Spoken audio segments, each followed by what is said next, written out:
say that it's warm would be quite the understatement.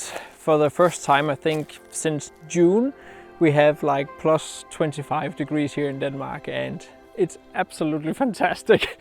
So I've come out to this beech forest, and it's about a year ago since I released my first Tales from the Forest video, and that was also from a beech forest, and it was just such a fantastic experience because I figured out that I could actually take really good photos in a very common beech forest in Denmark during, yeah, you can see these conditions here, just summer conditions. It's like 4 in the afternoon, and we have the sun coming down through the canopy and lights up different parts of the forest. It's quite beautiful, and I like these open areas. I have been here before once, but I haven't really seen any compositions yet that I really like.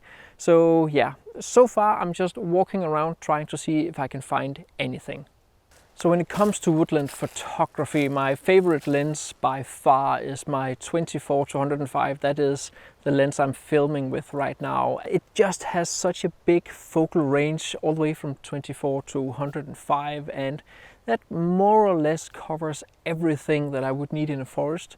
So when I'm not recording myself on this camera, I'm just walking around and yeah, trying to find some different compositions. It's simply just the easiest way to find something new and fairly fast determine whether or not the composition works.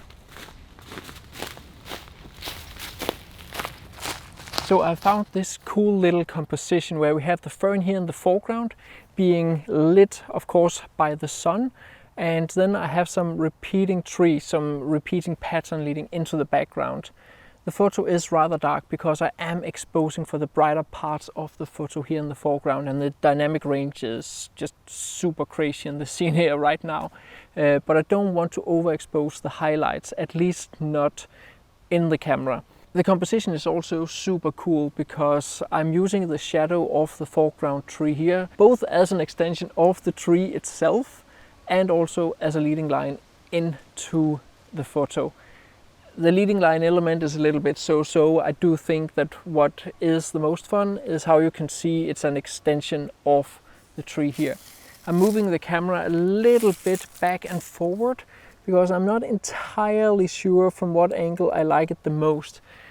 The foreground tree does wobble a little bit to the right, so it does overlap a little bit with one of the background trees, and I try my best to avoid that. So I do want to have a little bit of separation between the background trees. So I'll play a little bit more around with this composition and then move on.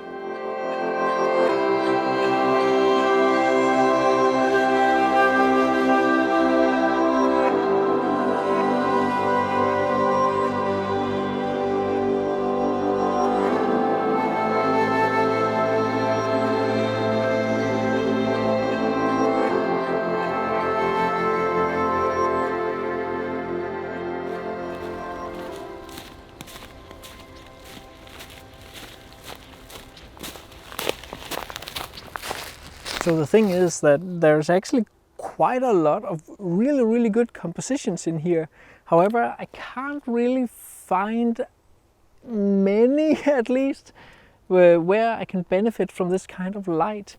It's a little bit sad because in here there is a ton of compositions when it would be foggy. If I had some more fog, or if I had any fog, there would be so many really strong compositions, but in this light I really want to find something backlit or at least sidelit with a dark background, and it doesn't really work. This scene here right in front of me is actually, yeah, again, a really cool composition. Two really nice trees here in the foreground framing a background tree with some cool mossy root system, but if it was foggy, it would be so much better. It is of course not all bad. I just have to wait for some foggy conditions, and since it is late summer and we're going into autumn, hopefully I will get more of those conditions. But yeah, so it's basically just a question about waiting. So right here there's another scene that would work just really well with some fog, just to create some separation here in the depth along this road here. But yeah, I will have to wait until better conditions and come back and get the shots. If you want to know more about composition in landscape photography, be sure to get my ebook on the subject. You can get the free light version of the ebook by signing up for my newsletter.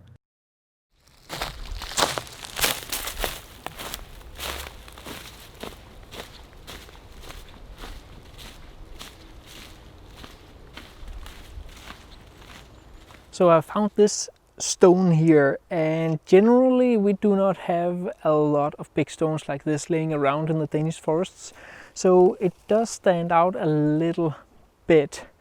This composition is a completely classic wide angle composition. I'm all the way out at 24mm and vertical, have the stone in the foreground straight in the middle. And then I have found an angle where I have a pretty good framing and repetition of the background trees here. It does go a little bit against my convincing in regard to composition about just putting random stones in the front to get one of these wide angle photos. However, this stone does stand out a little bit in all this semi-tall grass here, and I kind of like the composition in all its simplicity, even though it's a wide angle shot. So I'm just waiting for some sun peaks or sun streaks, or it's not even sun streaks, just some spots of sun to come through and maybe light up the stone, so I can have a little bit of interesting light in the scene too.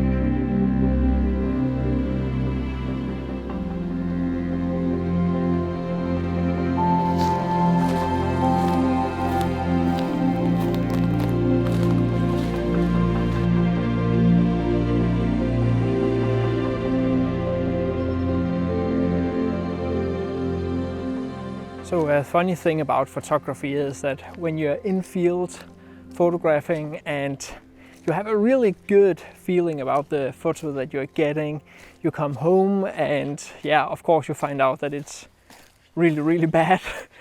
But then when you're in field and you just can't find anything, you're just shooting right and left, you're doubting yourself, and then when you come home and you're about to edit the photo, you give up because you realize it's still absolutely terrible.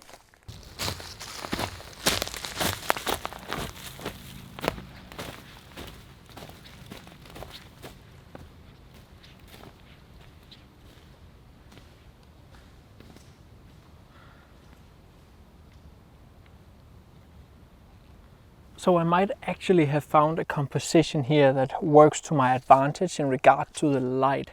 So I have this foreground tree here, and then I have a couple of other trees, and then throughout the forest the sun is hitting all the leaves and the vegetation at an angle, so that the hills that are here in the forest are getting lit just on the top of them, the ridge there.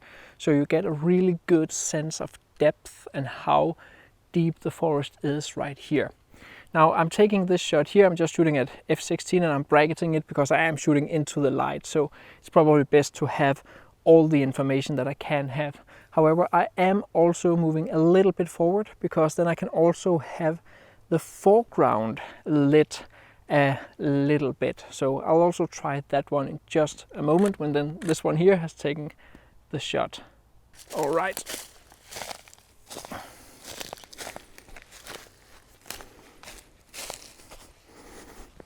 Alrighty, so, and this one here probably works best.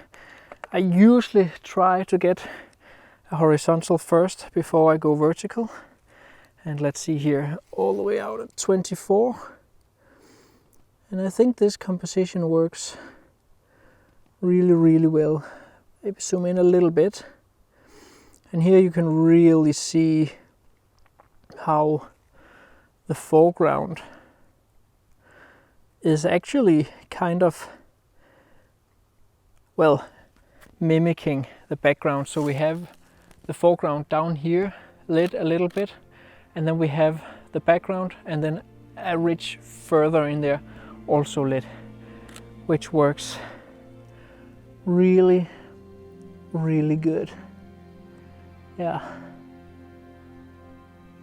I think this works. I think this works.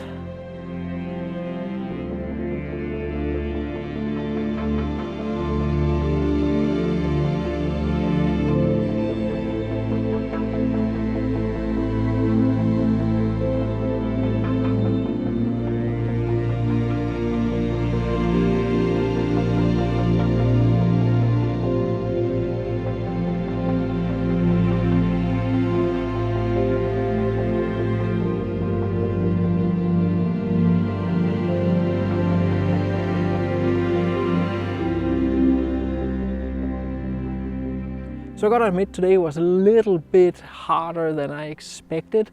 I didn't really find anything where I, standing right here, am certain that I really like the final photo. But I will put them all up on screen right now, and you can choose which one of the photos you think is the strongest and write down in the comment why you think that is the strongest. I do overall like all the compositions, and generally I try to use the light to my advantage in these photos. But as of standing right here, I don't have that, you know, yes, I did it, I got some good photos. However, that is just how woodland photography is. You can't just walk out and expect to get really great results.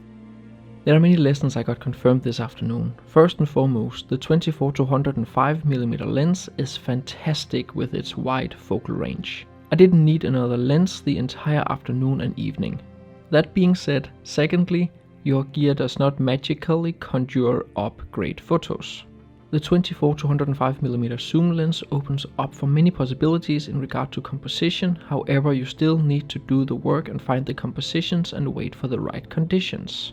Thirdly, in this kind of light you really need to use it to your advantage, as it can very fast become a hindrance.